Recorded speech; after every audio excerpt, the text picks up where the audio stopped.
Hello, you've caught me trying to think up a new idea for a Friday feature. And I can't. So, what I do in these situations is I take the patented Friday feature title formula, 7 adjective nouns we verbed adverbally, and I draw the title from this magic hat. So, we've got 7, because it's always 7. Difficult. One of my favourite adjectives. Now for the noun. Bosses. 7 difficult bosses we cheesed outrageously. Perfect. Maybe you're at home thinking to yourself, hey, that's terrible. That's cheating. That's lazy.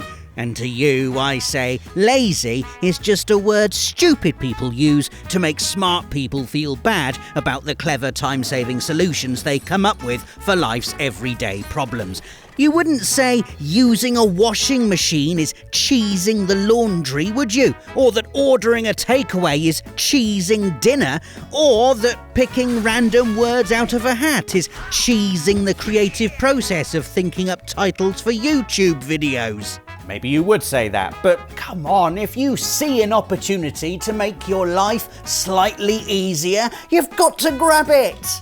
Which is why I won't hear any criticism of players who find tactical loopholes in video game boss battles. It's not cheating, it's gaming smart. Here are 7 bosses we cheesed and would cheese again.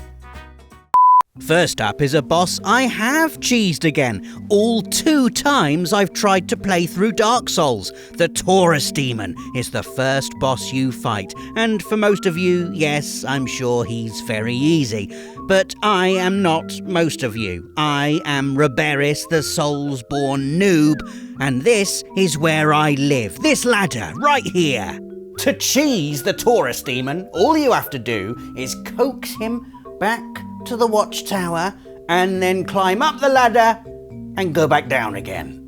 This will confuse the poor beast who'll continuously leap up to the roof and then down to the floor depending on where you are. When he's on the floor, scamper up top and chuck a couple of fireballs in his face, or fire bombs if you're a non-magic user, before sneaking back down the ladder as soon as he leaps up.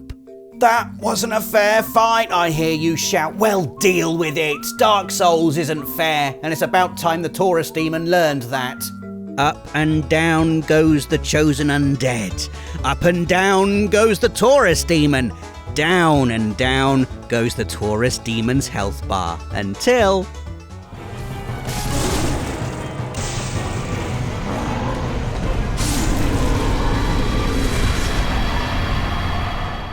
No, I will not apologise.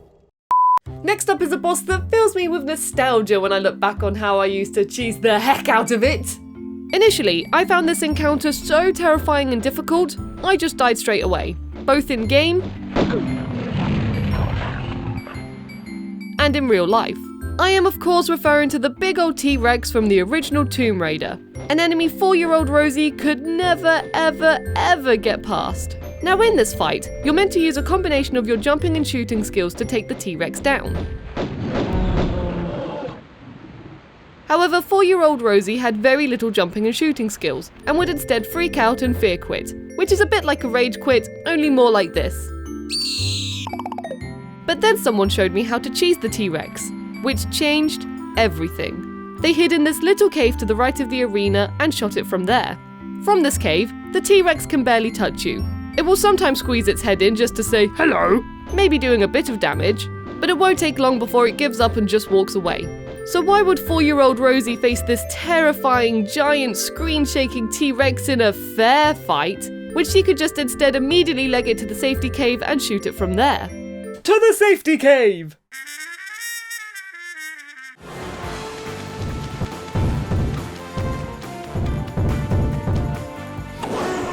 To be honest, when I was capturing this fight, I actually found cheesing the T-Rex harder than fighting it normally.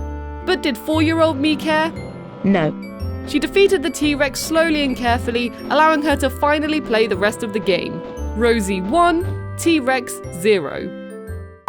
Before I get started on my entry, I want you to know that it did make me think, am I cheating? But no, it's the bosses who are wrong. And specifically, this boss, the Demon of Hatred. Chalk one up for the powers of nominative determinism, because I did indeed hate this demon, despite being friends with him before he became massive and on fire. Wait, I should have said this is in Sekiro. Yes, it is, and after the main part of the story has been finished. That story sees you recovering from a terrible attack in which you lose your arm very early in the game, and you're aided by this man, known as the Sculptor. He's a lot like you in many ways. He too used to be a warrior. He too has lost an arm, and now he works out his anger by sculpting things.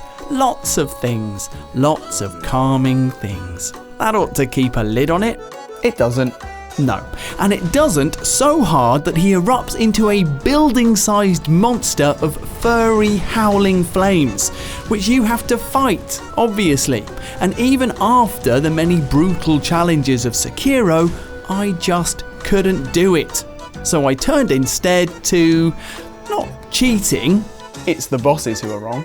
But to getting him stuck at a certain point in the level, glitch climbing up this unclimbable tower, doing this impossible jump to this wall, and then aggroing him off a cliff to his death.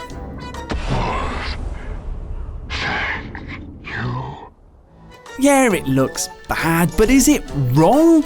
I'm really not so sure. There's a fine line between cheesing a boss and just using the right strategy.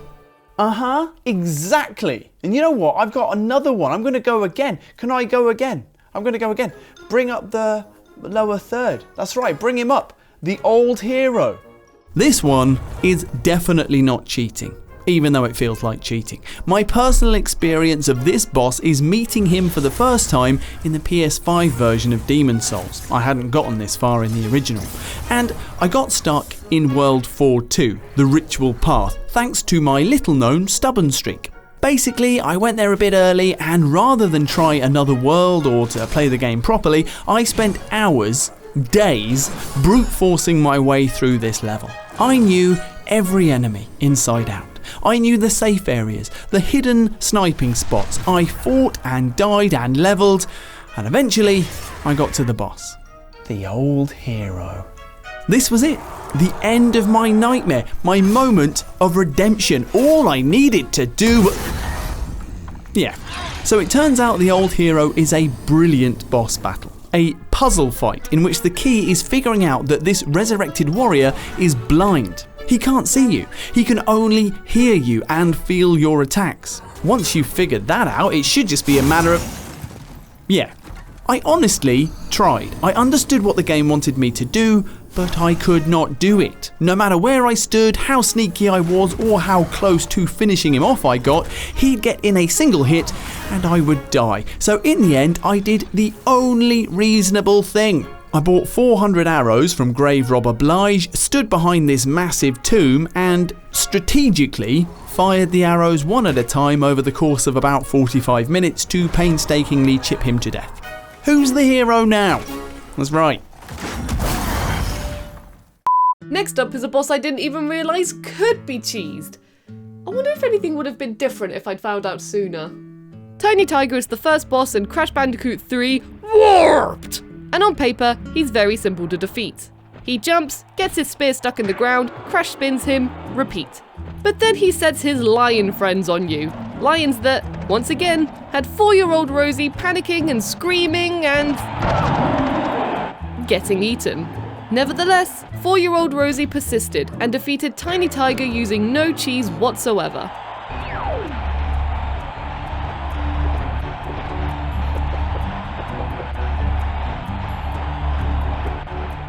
In fact, I never even knew you could cheese it, until I discovered that in the Insane trilogy, they added a little Easter egg that acknowledges the cheese. Turns out that if you run as close to this corner as possible, the lions physically can't get at you, meaning that you avoid the only difficult bit in the fight, the blooming lions. If you use this tactic in the Insane trilogy, the audience will literally throw blocks of cheese at you. I mean, bring it on! Load me up! If it means I don't have to dodge the flipping lions, I'll take all the cheese you've got! Ha ha! Ha ha! Ha ha! Ha ha!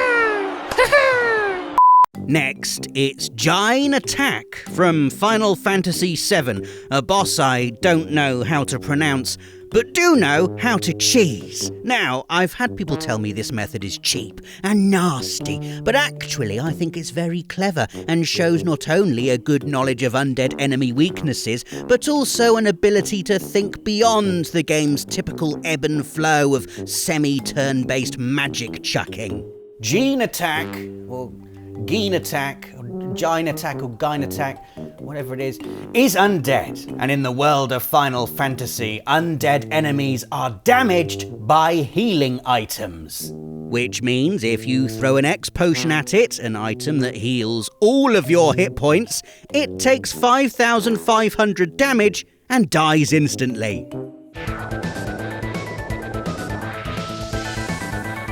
And that's it. That's literally all you have to do. You can fight honourably if you like, healing and using limit breaks and nearly dying. But if you do that, you're basically that guy in Raiders of the Lost Ark who twiddles his sword around for ages, thinking he's all cool. Whereas I, with my X potion, am Indiana Jones. One shot and done. What can I say? Why bring fire materia to a cheese fight? Next up, another cheesy Easter egg for you, and this one's from a game which is rammed with Easter eggs. This cheesy egg blew my mind so much when I first heard about it, I made the hard decision to sacrifice a brilliant boss fight just to experience it myself. Once I'd beaten the game normally, of course. The end in Metal Gear Solid 3 Snake Eater is one of the most iconic boss fights of all time. A grueling sniper duel that takes place across a huge patch of rainforest. To defeat the end, you'll need to summon up all of your cunning, all of your patience, all your stealth and sniping skill. Or, and here comes the cheese, you could just shoot him straight after a cutscene and skip the boss fight altogether. After defeating the pain, you'll witness a cutscene between Volgin, the boss, and the Fear, panicking about Snake. We have no time to lose. You must eliminate him before the final test. And they walk off, leaving the end behind. Bit rude. But they leave the end in Cheeseland, as once the cutscene is over, if you're quick, you can actually shoot the end then and there. Grab your sniper rifle, aim, and fire. HQ, spawn. This is HQ. End. He's dead.